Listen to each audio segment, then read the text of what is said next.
Bismillahirrahmanirrahim. Assalamualaikum warahmatullahi wabarakatuh. Semoga kesehatan, keselamatan, dan keberkahan selalu menyertai kita semuanya.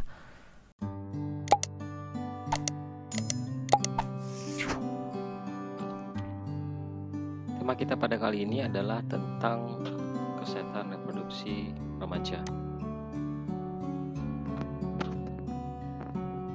Adapun yang akan kita bahas nanti adalah batasan usia remaja, perubahan kejiwaan pada remaja, kemudian permasalahan kesehatan reproduksi remaja, dan kebijakan, program, dan strategi untuk mengatasi permasalahan kesehatan reproduksi remaja. Batasan usia remaja. Remaja terdiri dari remaja dini, yakni berusia sekitar 10-13 tahun.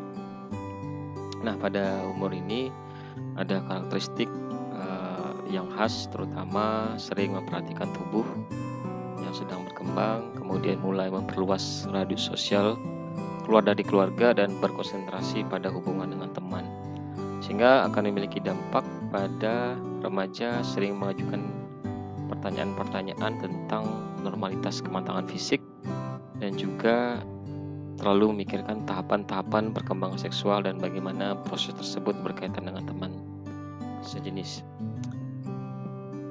Kemudian kadang-kadang suka masturbasi pada usia ini, kemudian mulai membangkitkan rasa tanggung jawab dalam konsultasi dengan orang tua, konselor sekolah, dan lain-lain.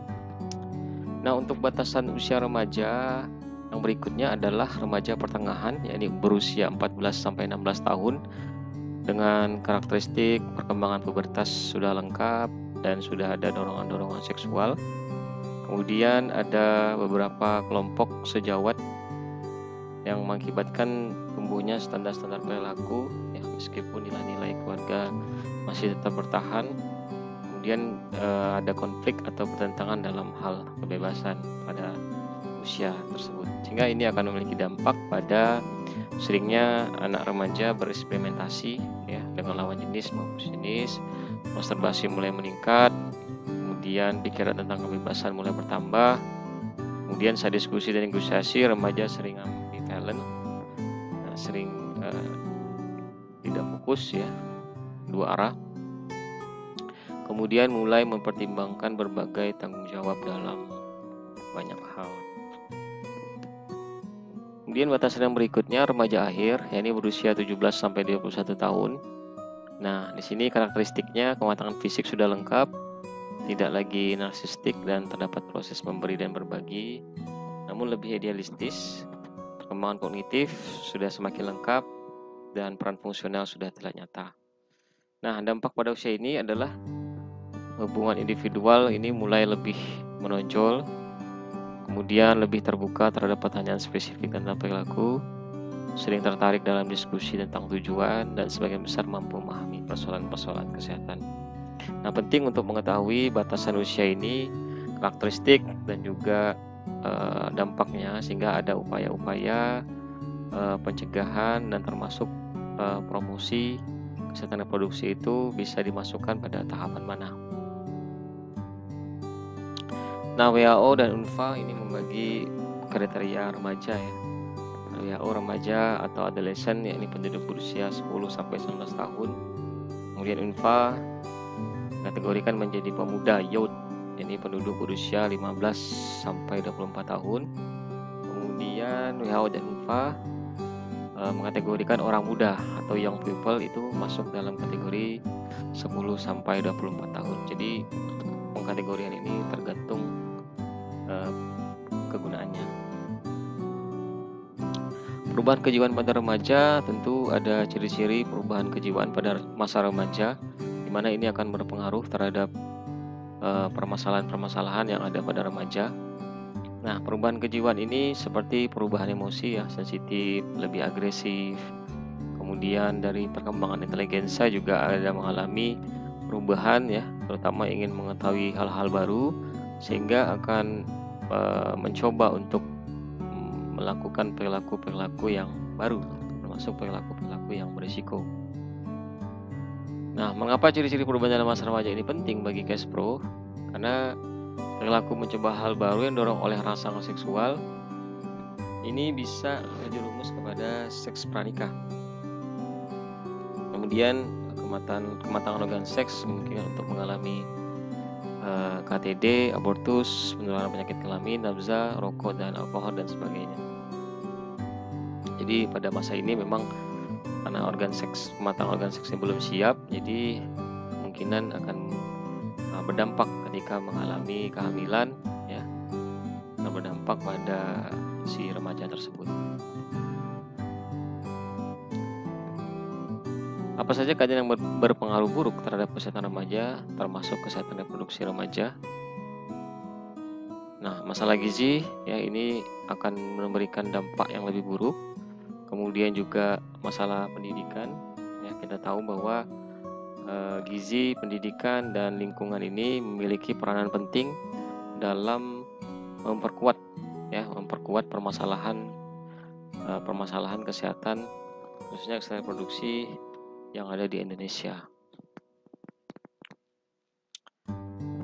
Nah, kemudian ada masalah seks ya, masalah seks dan seksualitas, pengetahuan yang tidak lengkap ya. Jadi ini juga menjadi permasalahan. Ada mitos-mitos misalnya melakukan hubungan seks sekali tidak akan hamil. Nah, ini akan berpengaruh dan berdampak pada remaja sehingga melakukan hubungan yang beresiko ya. Penyalahgunaan, ketergantungan nafsa yang mengarah pada penularan HIV/AIDS. Nah, ini juga menjadi memperkuat ya permasalahan remaja. Nah, tentu juga ditambah lagi dengan permasalahan yang lainnya seperti masalah perkawinan dan kehamilan, tidak matangan secara fisik dan mental ya. Kemudian risiko komplikasi dan kematian ibu dan bayi lebih besar, kehilangan kesempatan untuk pengembangan diri remaja, dan risiko untuk melakukan aborsi yang tidak aman. Nah, permasalahan kesehatan reproduksi remaja itu apa saja? Yang pertama adalah kehamilan tidak diinginkan.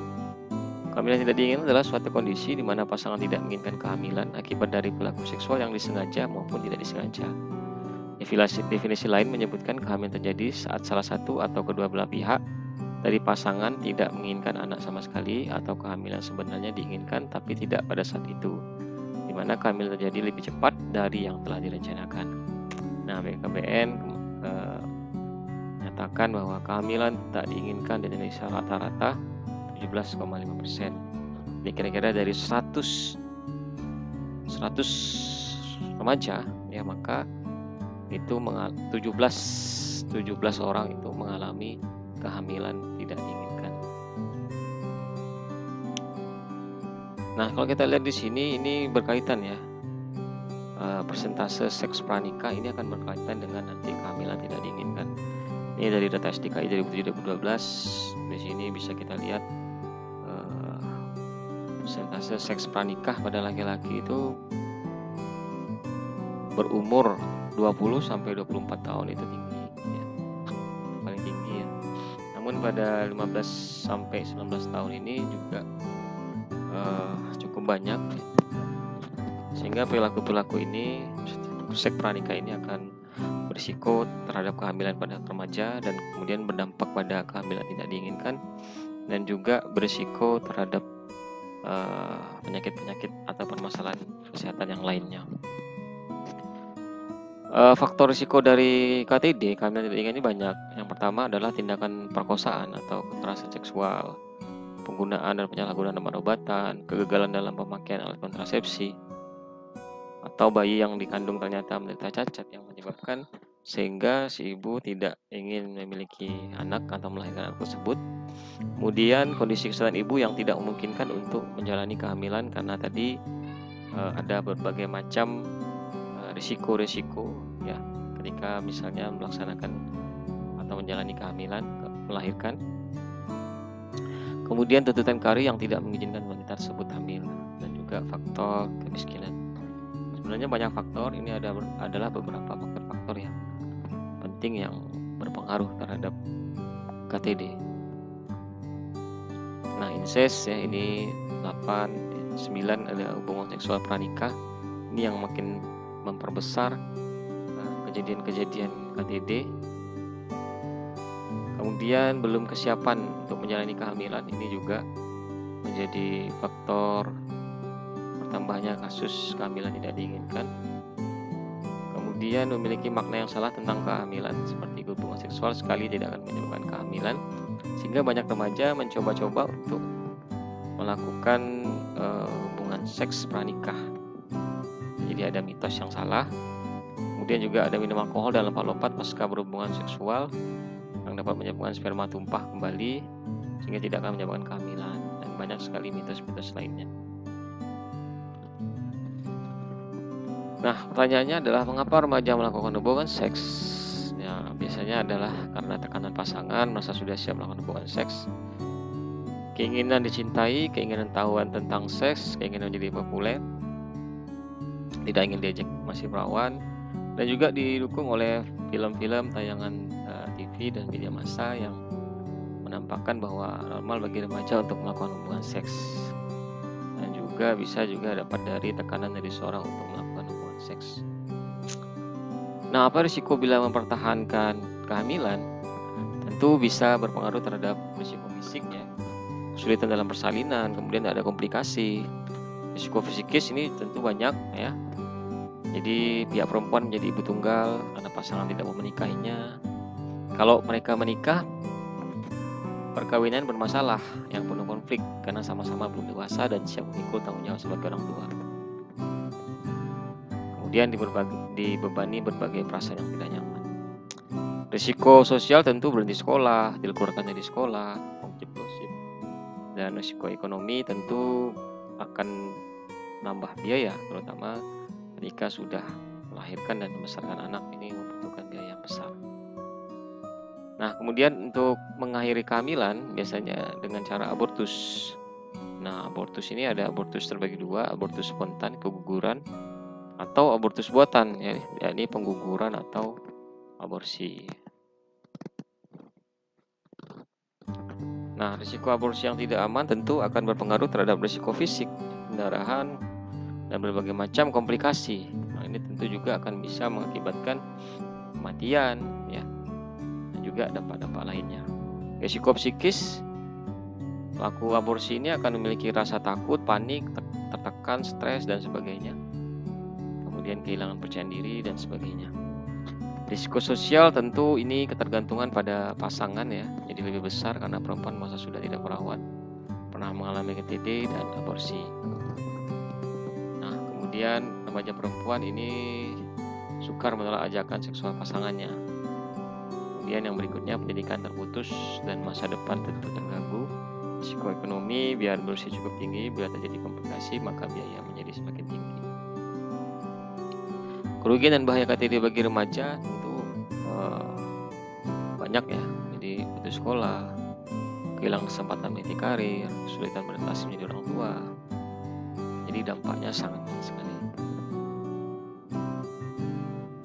Nah, kalau kita lihat di sini adalah konsekuensi ya apabila suatu remaja itu hamil ya. Nah, ini akan berpengaruh terhadap banyak dampak, mulai dari keluarga, ya, pendidikan, kemudian pekerjaan dan sebagainya. Nah, upaya dan pencegahannya, yang pertama intervensi preventif pada remaja usia 10-14 tahun. Hentikan pernikahan dini di bawah usia 18 tahun. Ini pencegahan terhadap kekerasan dan pemaksaan seksual. Kemudian menjaga kesehatan perempuan dalam kondisi sehat optimal, melindungi hak atas pendidikan, kesehatan, keamanan, dan kebebasan dari kemiskinan. Mengupayakan pendidikan remaja perempuan, kemudian melibatkan pria menjadi bagian dari solusi. Dan yang ketujuh, pendidikan seksual dan akses pelayanan kesehatan yang ramah remaja serta adanya konselor sebaya bagi remaja yang membutuhkan, dan tentunya adalah pembangunan yang merata. Penyalahgunaan nafza, narkotika, psikotropika, dan zat adiktif. Nah, penyalahgunaan adalah ini pengertiannya penggunaan obat ya atau zat yang menyebabkan gangguan fisik, psikologis, ekonomis, ya, hukum dan atau sosial baik pada individu pengguna maupun orang lain sebagai akibat tingkah laku pengguna obat tersebut. Tergantungan atau adiksi obat adalah gangguan kronis yang ditandai dengan peningkatan penggunaan obat meskipun terjadi kerusakan fisik, psikologis maupun sosial pada pengguna. Nah, kalau kita lihat di sini untuk nabza ya. Nabza yang pertama itu narkotika ya. Narkotika ini terdiri dari tanaman ya, tanaman-tanaman, vetiver, opium mentah, opium masak, opium obat, morfin, kokain dan sebagainya, ganja termasuk. Nah, kemudian garam-garam dan turun-turun dari morfinia dan kokain serta campuran-campuran dan sedia-sedia yang mengandung bahan tersebut di atas, termasuk jenis narkotika. Sedangkan termasuk jenis psikotropika, yakni sedatin ya, pil BK, rohypnol, megadon, valium dan sebagainya. Ekstasi, sabu-sabu, LSD ini termasuk jenis psikotropika. Zat adiktif ini banyak, namun salah satunya adalah alkohol yang mengandung etil etanol, inhalen atau sniffing atau bahan pelarut.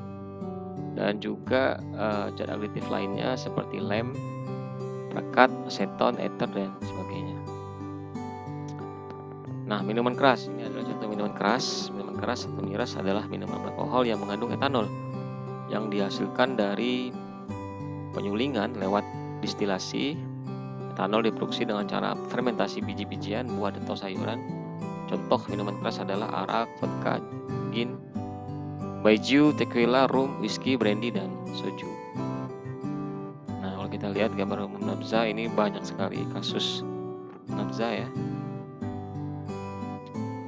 pada remaja, khususnya karena rasa keingintahuan dan mencoba-coba, sehingga banyak sekali remaja melakukan perilaku berisiko ya, salah satunya dengan mengkonsumsi obat narkotika, psikotropika dan zat aditif lainnya termasuk alkohol.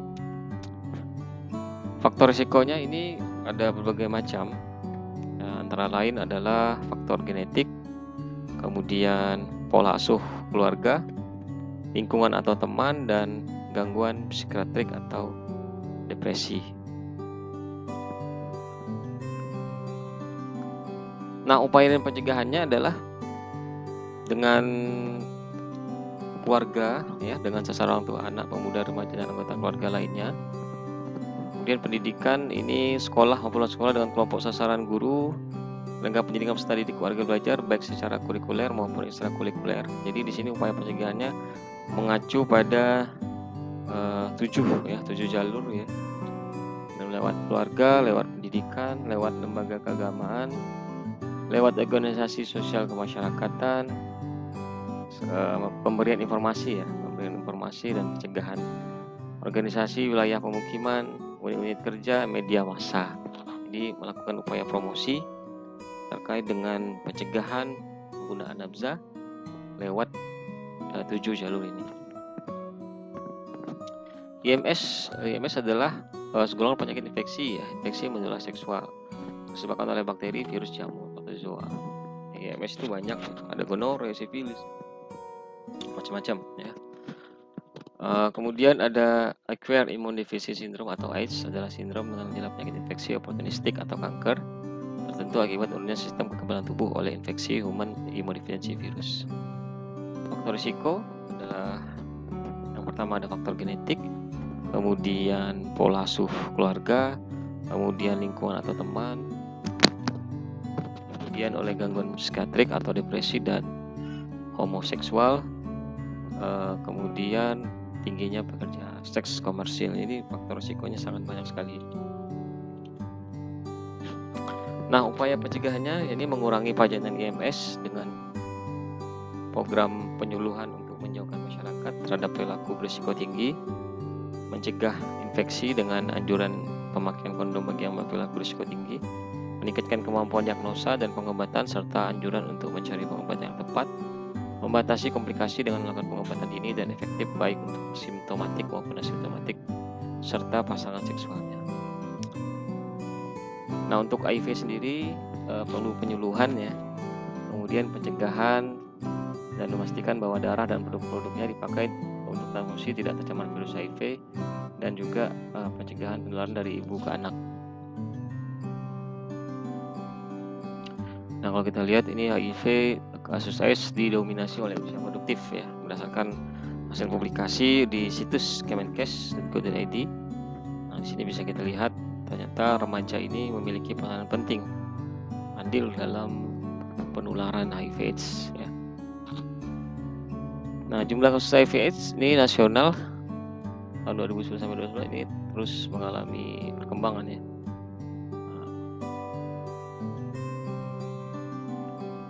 Nah, ini kita lihat proporsi remaja 15 sampai 19 tahun terkait dengan pengetahuan kesehatan reproduksinya. Nah, di sini diketahui bahwa remaja itu mengetahui bahwa penularan HIV dapat dikurangi jika berhubungan seks hanya dengan seorang yang tidak memiliki pasangan. Nah, ini sekitar 55,3%, ya, jadi hampir separuh. Memiliki pengetahuan komprehensif mengenai HIV/AIDS, jadi hanya 10,6%, jadi sangat penting sekali untuk memberikan informasi kepada remaja tentang HIV dan AIDS dan juga penyakit-penyakit menular seksual. Kebijakan, program, dan strategi yang harus dilakukan dan yang saat ini dilakukan. Yang harus dilakukan adalah yang pertama, remaja diberi akses maksimal, terutama dalam hal informasi ya, tentang kesehatan, termasuk kesehatan reproduksi, seksualitas, HIV, remaja ya, dan sebagainya. Jadi permasalahan-permasalahan terkait dengan kesehatan reproduksi tadi.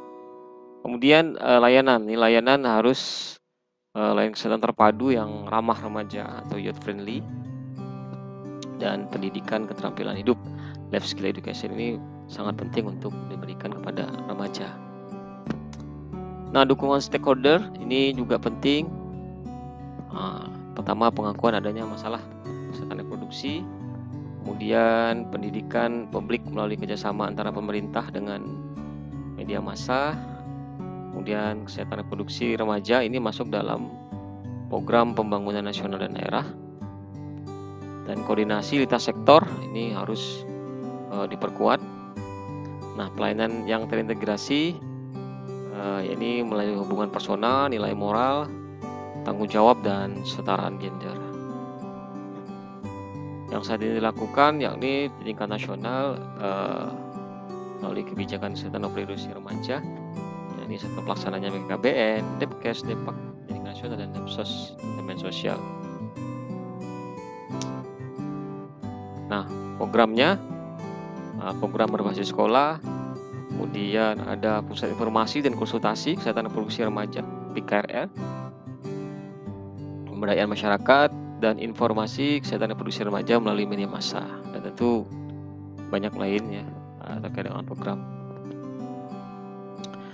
Nah, kalau program berbasis sekolah ini bisa kita lihat ada informasi, kemudian ada pelayanan, ada pendidikan keterampilan hidup. Nah, pelayanan di sini ada UKS dan pusat bimbingan dan konseling. Nah, ini untuk yang di sekolah. Kemudian untuk di PKRR ini juga ada informasi, pelayanan khususnya konseling dan juga pendidikan keterampilan hidup. Sedangkan untuk pusat informasi ya, PKRR ini bisa pendirian dan pengembangan pusat-pusat informasi dan konsultasi kesehatan reproduksi remaja di sekolah, pondok pesantren ya, puskesmas, posyandu, pusat-pusat kegiatan remaja, pusat-pusat rehabilitasi nafsa, dan sebagainya. Nah, pelayanan KRR yang ramah remaja ini jam pelayanan sesuai, ruangan nyaman dan terjaga kerahasiaannya, menyedia jasa yang sensitif, ramah, menghormati hak remaja, memahami dan mendukung KRR. Kemudian pemberdayaan masyarakat, pemerintah memberdayakan kelompok dalam masyarakat yang peduli kesehatan reproduksi remaja, LSM, kelompok masyarakat madani, dan lain-lain. Dan yang terakhir adalah informasi KRR melalui media massa, bisa media cetak, media elektronik, TV, radio, situs harus sering-sering digaungkan, terutama terkait dengan masalah-masalah yang paling sering menjadi permasalahan kesehatan reproduksi pada remaja. Strategi tentu kita harus melibatkan remaja ya dalam program mulai dari perencanaan sampai evaluasi. Kemudian program dikembangkan sesuai dengan kondisi masing-masing daerah. Tokoh masyarakat, tokoh agama, dan orang tua dilibatkan dalam pengembangan program. Pengembangan program melalui pendekatan lintas sektoral, dan program disesuaikan dengan karakteristik kelompok sasaran, baik itu usia, jenis kelamin, wilayah, dan lain-lain.